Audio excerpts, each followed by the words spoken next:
मिनश्शैतानिर्रजीम मिन हमज़िही व नफ़्ख़िही व नफ़्सी बिस्मिल्लाहिर्रहमानिर्रहीम रुब्बमा यवद्दुल्लज़ीना कफ़रू लौ कानू मुस्लिमीन।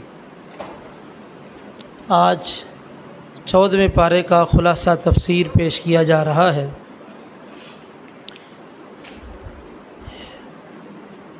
इस पारे के आगाज़ से एक आयत पहले सूरा हिजर शुरू हो रही है। हिजर का माना होता है महफूज करना, जो चीज़ इसमें आ जाए उसकी हिफाजत करना। अक़ल को भी हिजर कहते हैं क्योंकि अक़ल भी इंसान को महफूज करती है, उसको नफ़े नुकसान की चीज़ें बताती है। और इसी तरह अक़ल को अन्नुहा भी कहते हैं। इस सूरा मुबारका में अल्लाह ताला ने हिफाज़त कुरान का ज़िक्र किया है। इस वजह से इसका नाम ही हिजर रखा गया कि ये महफूज करने वाली है, जिस तरह अल्लाह ताला ने पूरे कुरान मजीद की हिफाजत का ज़िम्मा लिया है। आगाज़ में अल्लाह ताला ने ये बात ज़िक्र की, कल क़यामत वाले दिन जब नेक लोगों को उनके आमाल का बदला मिलेगा, जन्नत में नेमतें मिलेंगी, वो सारी नेमतें देख के काफिर लोग उस वक़्त ख्वाहिश करेंगे काश हम भी मुसलमान होते, चाहे हल्के दर्जे के मुसलमान होते, आज जहन्नुम में ना जलते, चलो जन्नत में तो चले जाते। उस वक़्त काफिर लोग ख्वाहिश करेंगे मुसलमानों के एज़ाज़ को देख के, इकराम को देख के, लेकिन आज इनको समझ नहीं आ रहे। आगे अल्लाह ताला ने हिफाज़त कुरान का ज़िक्र किया है, इन्ना नहनु नज़्ज़लना ज़िक्रा व इन्ना लहू लहाफ़िज़ून। हमने इस ज़िक्र को उतारा है और हम ही इसकी हिफाजत करने वाले हैं। कुरान मजीद का नाम ज़िक्र रखा गया। ज़िक्र का माना होता है याद करना, ज़िक्र का माना होता है याद करना। तो इसका माना यह है कि जो इंसान अपना रास्ता भूल जाए, अपना अक़ीदा भूल जाए, अपना मनहज भूल जाए, तो कुरान मजीद उसको रास्ता याद दिलाता है, उसको मनहज याद दिलाता है। तो इसलिए कुरान मजीद का नाम अज़्ज़िक्र रखा गया। तो अल्लाह फरमाते हैं कि हमने इसको नाज़िल किया है और हम ही इसकी हिफाजत करने वाले हैं। कुरान मजीद की हिफाजत कई अंदाज से की गई। आगाज़ में नबी करीम सल्लल्लाहु अलैहि वसल्लम पर जिब्रील अमीन कुरान मजीद लेके आते तो आप साथ साथ पढ़ना शुरू कर देते, लेकिन आपको अल्लाह ताला की तरफ से अदब सिखाया गया, जब जिब्रील अमीन इस कुरान मजीद को पढ़े तो आप खामोशी से सुने। जब वो पढ़ के मुकम्मल कर लेंगे तो आपको उसी तरह याद हो जाएगा। हमारी ज़िम्मेदारी है आपको याद कराना। तो आप खामोशी से सुनते, जो जिब्रील अमीन पढ़ते आपको उसी तरह याद हो जाता। और इसके बाद दूसरा मरला ये कि आप मुख्तलिफ़ सहाबा को, जिस तरह ज़ैद बिन साबित रज़ी अल्लाह ताला अन्हु, सैयदना उस्मान बिन अफ़्फ़ान रज़ी अल्लाह ताला अन्हु, और इसी तरह दीगर सहाबा जो वही लिखने वाले थे, आप उनको बुलाते और वो आयात जो नाज़िल होती लिखवा देते और बता देते कि फ़लाँ सूरत में फ़लाँ आयात के बाद ये आयात लिखनी है। और तीसरा तरीक़ा हिफाजत का ये था आपके ज़िंदगी में कि हर साल जिब्रील अमीन आते, रमज़ान के महीने में जितना कुरान मजीद नाज़िल हो चुका होता इसका बाकायदा दौर करते। दौर का माना होता है एक दूसरे को सुनाना। जिब्रील अमीन पढ़ते, नबी करीम सल्लल्लाहु अलैहि वसल्लम सुनते, नबी करीम सल्लल्लाहु अलैहि वसल्लम पढ़ते तो जिब्रील अमीन सुनते, ये दौर होता। तो ये भी हिफाजत का एक तरीका रहा है। और इसके बाद कुरान मजीद की जो हिफाजत सैयदना अबू बकर सिद्दीक़ रज़ी अल्लाह तआला अन्हु के दौर में, जंग यमामा में जब काफ़ी तादाद में मुसलमान शहीद हुए और उनमें बिलखुसूस उफ़्फ़ाज़ सहाबा भी शहीद हुए, उमर रज़ी अल्लाह तआला अन्हु ने मशवरा दिया कि इस कुरान मजीद को महफूज कर लीजिए। अबू बकर रज़ी अल्लाह तआला अन्हु कहने लगे कि जो काम अल्लाह के रसूल ने नहीं किया मैं कैसे कर सकता हूँ। उमर रज़ी अल्लाह ताला अन्हु कहने लगे कि इसके अंदर खैर है, भलाई है, पहले इसके कि उफ़ाज़ शहीद हो जाए और इस उम्मत के अंदर वही इख्तिलाफ आ जाए जो यहूदा और नसारा के अंदर आ गया था, इसलिए आप इस कुरान को महफूज कर ले।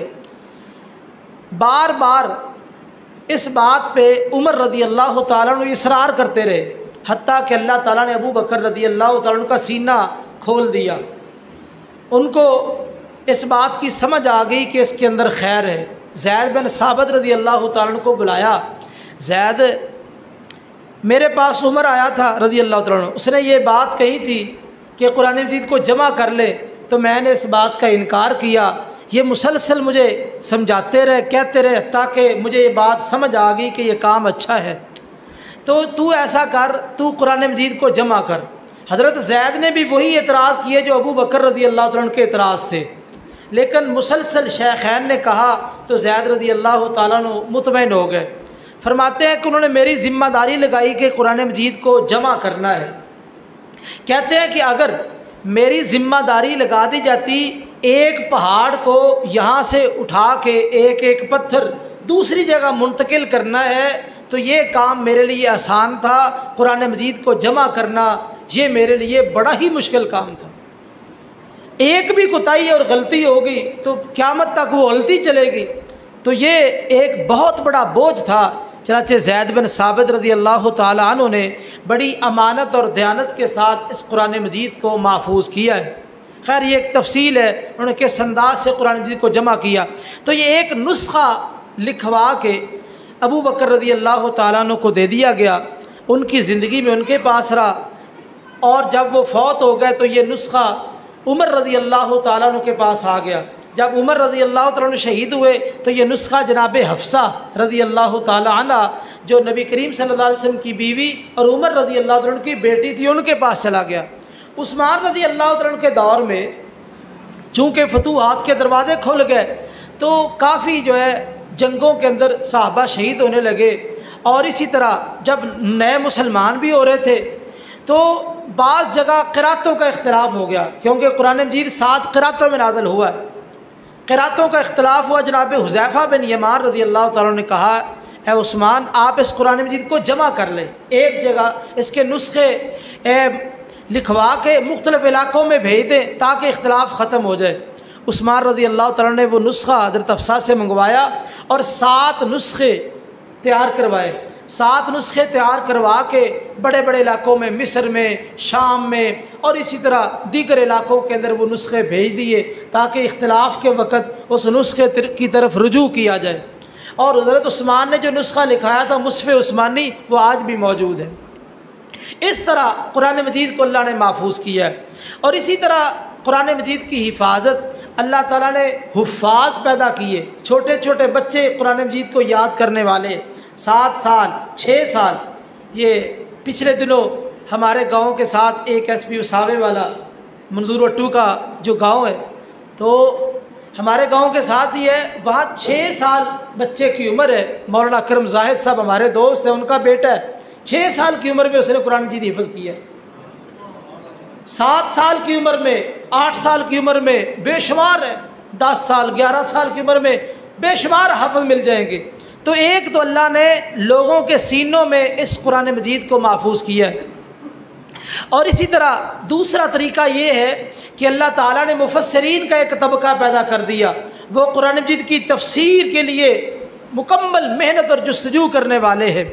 और इसी तरह एक तबका कारियों का अल्लाह ने पैदा कर दिया, वो कुरान मजीद की अदायगी के हवाले से मेहनत कर रहे हैं, किस तरह रसूलुल्लाह सल्लल्लाहु अलैहि वसल्लम ने इन कलिमात को अदा किया था। तो इस तरह बेशुमार जमातें, बेशुमार गिरोह इस कुरान मजीद को महफूज करने के लिए मुसलसल काम में लगे हुए हैं। मामूनुर रशीद बड़ा जबरान बादशाह गुजरा है, खलीफा है, बहुत जबरान और मजबूत बादशाह था। इसके ज़माने में चूँकि ये आलिम था, इल्मी मुज़ाकरे बड़े होते थे। जिस तरह आज हमारे यहाँ इंटरनेशनल कॉन्फ्रेंसें होती है, हमारे भी यहाँ से लोग जाते हैं जो स्कॉलर किस्म के हैं, तो इल्मी मुज़ाकरे उनके दौर में बड़े होते थे। उन्होंने इल्मी मुज़ाकरा रखा। इल्मी मुज़ाकरे में एक यहूदी आया, चूँकि सारे मज़ाहिब को दावत दी गई। एक यहूदी ने आके यहूदियत पे मकाला पेश किया। और उसका उसलूब, अंदाज, तरीक़ाकार बड़ा ही प्यारा था। लोग बड़े मुतासर हुए उसके उसलूब से, क़ुव्वत बयान से। मामून रशीद भी मुतासर हुआ। इसने उसको अपने अलग कमरे में बुलाया और दावत दी कि तू मुसलमान हो जा, तेरे पास इतनी सलाहियतें हैं, तू मुसलमान हो जा, मैं तुझे इतना कुछ दे दूँगा, ज़िंदगी भर तुझे कोई कमी नहीं रहेगी। उसने कहा मैं मुसलमान नहीं होता। ये चला गया। दोबारा साल बाद या 2 साल बाद फिर इल्मी मुज़ाकरा रखा गया। जब इल्मी मुज़ाकरा रखा गया तो ये बंदा फिर आ गया और इसने आके इस्लाम की हक्कानियत पे मकाला पेश किया। सारे लोग हैरान रह गए, ये क्या हुआ। मामून रशीद भी हैरान कि मैंने इतनी बड़ी ऑफ़र की तो इसने कबूल नहीं की, तो आज इस्लाम की हक्कानियत में मकाला पेश कर रहा है। इसने इसको बुलाया, सबब क्या बना। कहता मैं बेहतरीन खत्तात भी हूँ। मैं जब यहाँ से गया तो मेरे ज़हन में ख़्याल आया, चलो तहकीक भी हो जाएगी, काम भी हो जाएगा, मशगला है। मैंने तौरात को पकड़ा और उसको लिखना शुरू कर दिया। जहाँ मैंने मुनासिब समझा उसमें इजाफे कर दिए, जहाँ मुनासिब समझा कुछ इबारतें हज़फ कर दी। इस तरह मैंने खुश खत करके तौरात का नुस्खा लिख के यहूदियों के पास पेश किया। यहूदियों ने मुझे बड़ा प्रोटोकॉल दिया, बड़ी इज़्ज़त, बड़ा इकराम, बड़ा एजाज़ अता किया, बड़े तोहफे तोहफ़ के आपने तो कमाल कर दे, बड़ी खिदमत की आपने। कहते मुझे काफ़ी हौसला मिला, मैंने इंजील को पकड़ लिया। मैंने इंजील को इसी तरह लिखना शुरू किया, जहाँ मुनासिब समझा कुछ बातें हज़फ कर दी, जहाँ मुनासिब समझा कुछ इजाफे कर दिए। इस तरह मैंने खुश खत करके इंजील को लिख के उनके सामने पेश किया। ईसाइयों ने मुझे बड़ा प्रोटोकॉल दिया, बड़े तोहफे तोहफ़, क्या आपने तो माशाल्लाह बड़ी खिदमत की है। कहते मैंने फिर कुरान को पकड़ लिया, कुरान को मैंने लिखना शुरू किया। कुरान में कुछ चीज़ें हज़फ की, कुछ इजाफे किए, जहाँ जहाँ मैं मुनासिब समझता गया। मैं लिख के मुसलमानों के पास गया, मैंने कुरान मजीद को पेश किया कि मैंने ये कुरान मजीद लिखा है। उन्होंने सबसे पहले तो कुरान देखा मुख्तलिफ मकामात से, जो कमी बेशी नज़र आई तो उन्होंने तो मुझे पकड़ लिया। पकड़ के मेरी उन्होंने अच्छी धुलाई की, अच्छी सफाई की। तो मैं खा पी के जब घर आया तो मैं सोचने पर मजबूर हो गया, जो किताबें बदलने के साथ बदल जाए, तब्दील करने से तब्दील हो जाए, वो हक़ नहीं है। हक़ वो है जो बदलने से भी ना बदले। तो इत्तिफाक ऐसा हुआ, उन मुसलमानों की जो धुलाई है मेरी हिदायत का सबब बन गई। इस वजह से मैं मुसलमान हो गया। तो देखिए अल्लाह ताला ने किस तरह कुरान मजीद की हिफाजत ली है, कि ज़िम्मा लिया है और आज तक हिफाजत है। और हम पूरे वसूख के साथ कह सकते हैं कुरान मजीद का एक एक कलिमा, एक एक हरफ, एक एक ज़बर ज़ेर जिस तरह नबी करीम सल्लल्लाहु अलैहि वसल्लम ने अदा किया था, आज भी मिनो अन महफूज है, एक हरफ का भी फ़र्क नहीं है। कई लोगों ने एक एक हरफ तब्दील करके अपने मसालिक की तायीद की है, लेकिन उलमा ने उनका ताक़ुब किया है। इस मजलिस में मैं उनका जिक्र नहीं करना चाहता, इसमें कुछ पर्दा नशीनों के नाम आते हैं।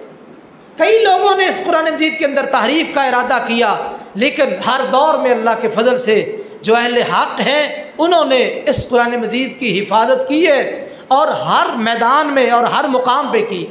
अल्लाह ताला उलमाए हक़ की हिफाजत फरमाए। आगे अल्लाह ताला ने बहुत ही खूबसूरत बात जिक्र की है, फरमाया व इम मिन शैइन इल्ला इंदना खज़ाइनु, हर चीज़ के ख़जाने हमारे पास। दुनिया में किसी के पास ख़जाना हो, सोना चांदी हो, बंदा छुपा के रखता है, बीवी को कहता है छुपा के रखना, बच्चों को भी पता ना चले। हम छुपा के रखते हैं। और इसी तरह एक अकाउंट ज़ाहिरी होता है, एक खुफिया रखा होता है ताकि किसी को पता ना चले। लेकिन अल्लाह के ख़जाने, अल्लाह ऐलान कर रहे हैं मेरे पास ख़जाने हैं, आ जाओ ले लो। अल्लाह अकबर, कमाल अल्लाह ताला की कुदरत है। फरमाया हर चीज़ के ख़जाने, तुम्हें जो चीज़ चाहिए तुम्हें हर चीज़ मिलेगी। और एक बात मज़ीद भी कही कि जो चीज़ मिलेगी उतना मिलेगा जितना मुक़द्दर में है, जितना तुम्हारे मुक़द्दर में उतना मिलेगा। आओ सवाल करो, मांगो, मेहनत करो, लेकिन जो मुक़द्दर में है मिलेगा उतना। एक बात यहाँ ये जिक्र की गई कि हर चीज़ एक तवाज़ुन के साथ है, कानून एतदाल का जिक्र किया गया। देखो भाई, अल्लाह ताला ने जिस चीज़ को बनाया है उसको कानून एतदाल में बनाया है।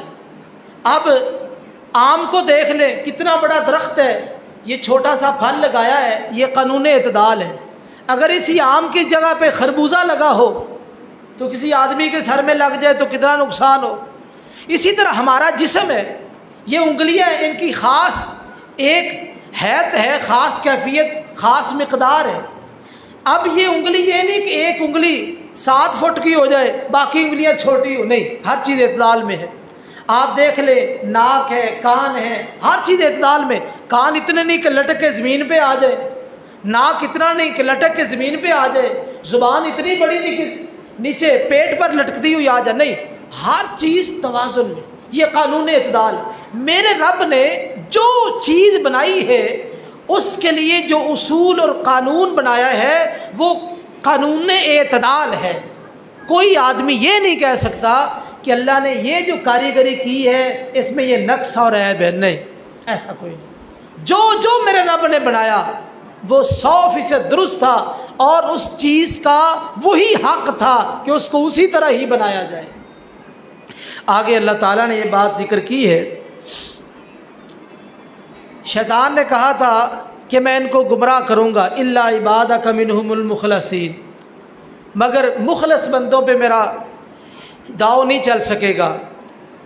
और कहा इन्ना इबादी लैसा लका अलैहिम सुल्तान, अल्लाह ने कहा मेरे बंदों पे तेरा गलबा नहीं है, मेरे बंदों पे तेरा गलबा नहीं है। देखो भाई, अल्लाह ने कहा शैतान मेरे बंदों पे गालिब नहीं आ सकता, तो हम तो देखते हैं कि शैतान आदम अलैहिस्सलाम पे गालिब आ गया, गलती करवाई कि नहीं, गालिब आ गया।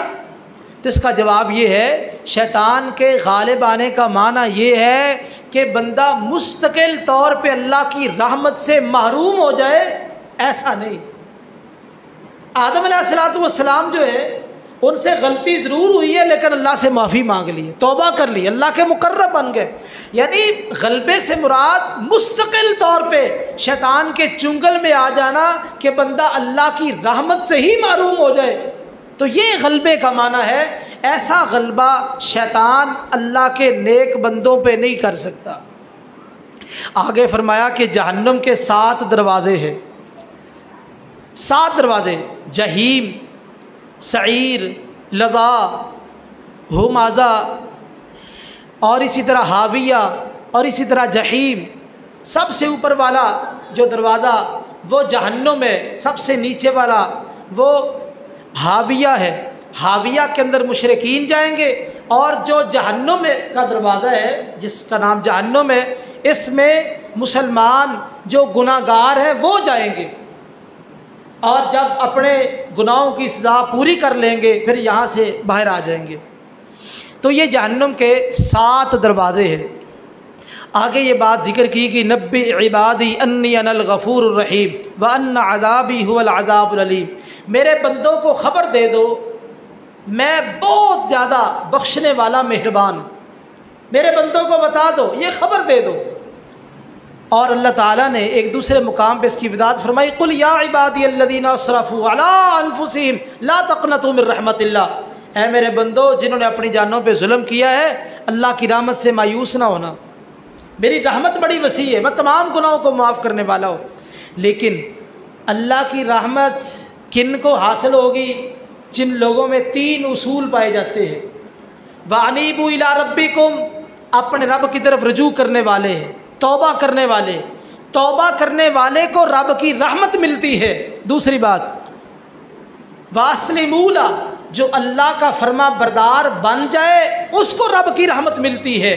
और तीसरी बात, वत्तबिऊ अहसन मा उनज़िला इलैकुम मिर रब्बिकुम, जो किताब व सुन्नत का सही पैरोकार बन जाए उसको रहमत मिलती है। 3 उसूल है, इनाबत इल्लाह, अल्लाह की तरफ रुजू। दूसरी बात, अल्लाह का मुती और फरमा बरदार बन जाना। तीसरी बात, किताब व सुन्नत की पैरवी करना, जिसमें 3 उसूल मौजूद है। 3 काम जिसने कर लिए अल्लाह की रहमत उसको ढांप लेती है। आगे एक बहुत ही खूबसूरत बात कही जा रही है, नबी करीम सल्लल्लाहु अलैहि वसल्लम की ज़िंदगी की कसम खाई, लामरो, इमाम बुखारी रहमहुल्लाह ने तर्जमा नकल किया, लाइशु, आपकी ज़िंदगी की कसम।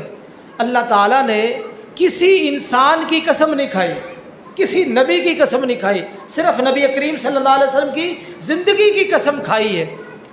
तो इसलिए कि आपकी ज़िंदगी बड़ी पाकीज़ा है, बल्कि आपकी सारी ज़िंदगी महफूज है। किसी नबी की सारी ज़िंदगी महफूज नहीं है, सिर्फ नबी करीम सल्लल्लाहु अलैहि वसल्लम की सारी ज़िंदगी महफूज है। आपकी हर अदा तो अल्लाह ताला ने कसम खाई है। इससे पता ये चलता है कि आपकी जो सीरत है ये एक जगमगाता हुआ सितारा है, इसकी इक्तदा में हमारी कामयाबी और निजात है। जो आपके तरीक़ों को छोड़ दे वो शख्स कभी कामयाब नहीं हो सकता।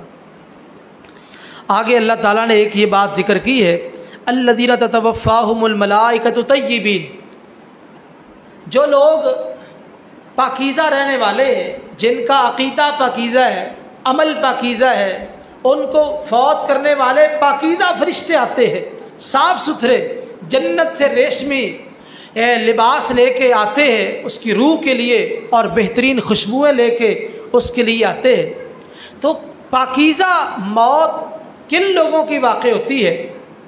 तो इस पर एक मुफस्सिर का बड़ा अच्छा तबसरा है, ताबत हयातुहुम ताबत वफ़ातुहुम, जिनकी ज़िंदगी अच्छी होती है, जिनकी ज़िंदगी पाकीज़ा होती है, अक़ीदा भी पाकीज़ा, अमल भी पाकीज़ा, जिस्म भी पाकीज़ा, जिनकी ज़िंदगी पाकीज़ा होती है उनकी मौत भी पाकीज़ा होती है।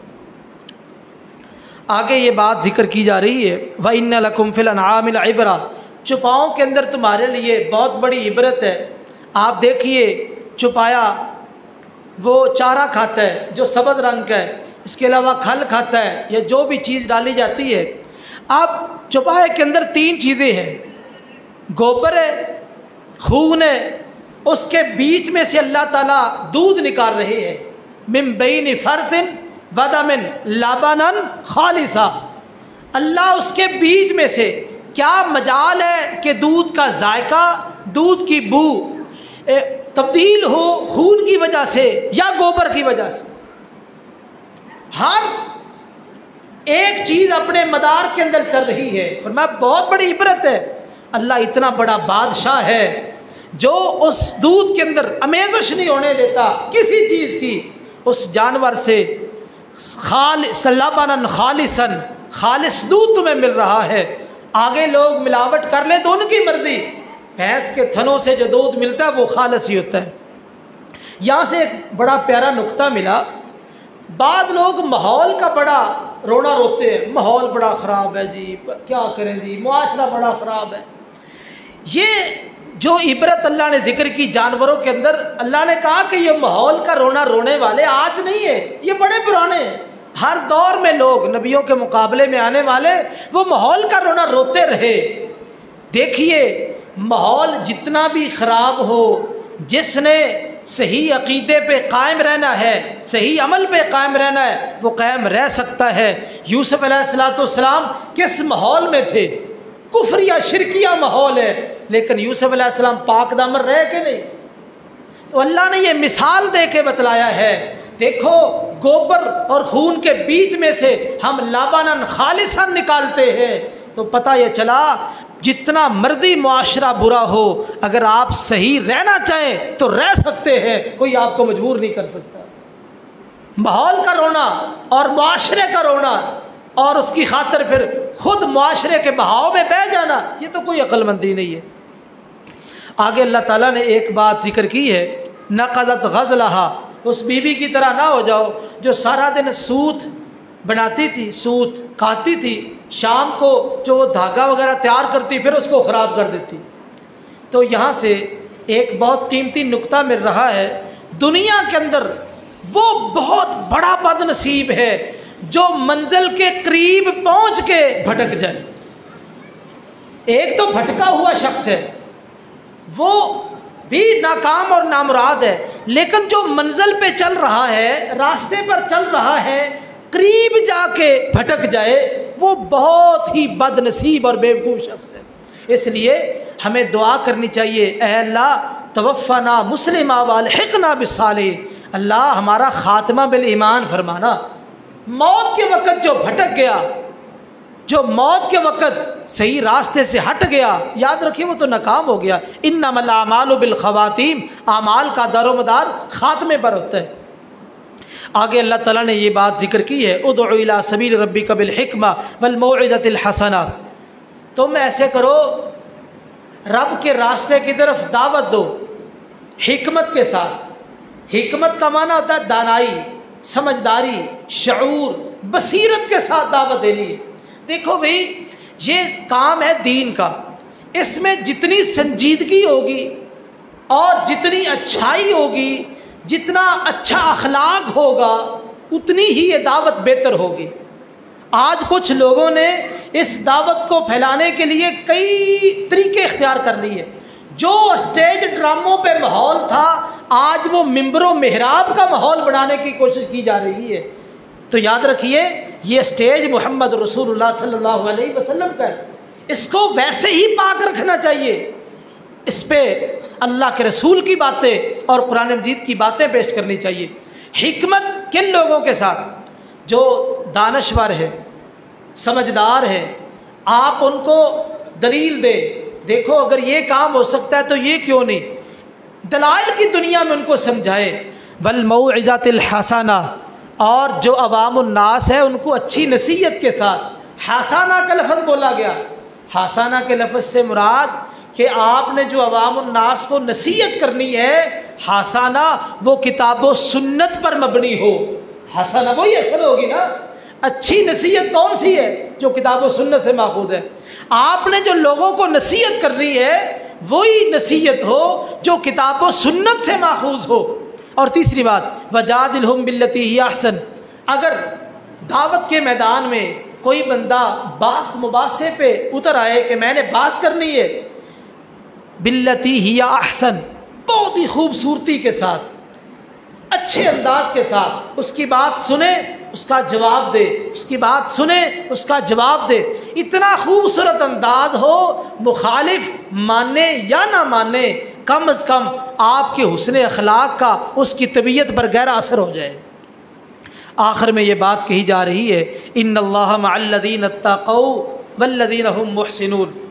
अगर दो खूबियाँ हमारे अंदर पैदा हो जाए, अल्लाह की नुसरत, अल्लाह की मैयत हमारे साथ होगी। हमारे घरों में भी अल्लाह की मैयत होगी, हमारे कारोबार में, जुमला मामलात में अल्लाह की नुसरत हमारे साथ। और जिस तरफ अल्लाह की नुसरत हो, गलबा उसी को होता है। दो काम, पहला काम ये है तकवा इख्तियार कर लो। तकवा, अल्लाह का डर पैदा कर लो। अल्लाह का डर एक ऐसी चीज़ है, जब तुम्हारे दिलों में पैदा हो जाएगा तो फिर आप जहाँ भी होंगे अल्लाह की नुसरत आपके साथ होगी। दूसरा उसूल, एहसान, नेकी करने वाले बन जाओ।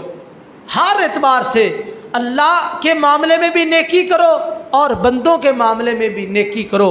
दो काम, तकवा और एहसान, दो काम तुम कर लो, अल्लाह की नुसरत और मदद तुम्हारे साथ होगी।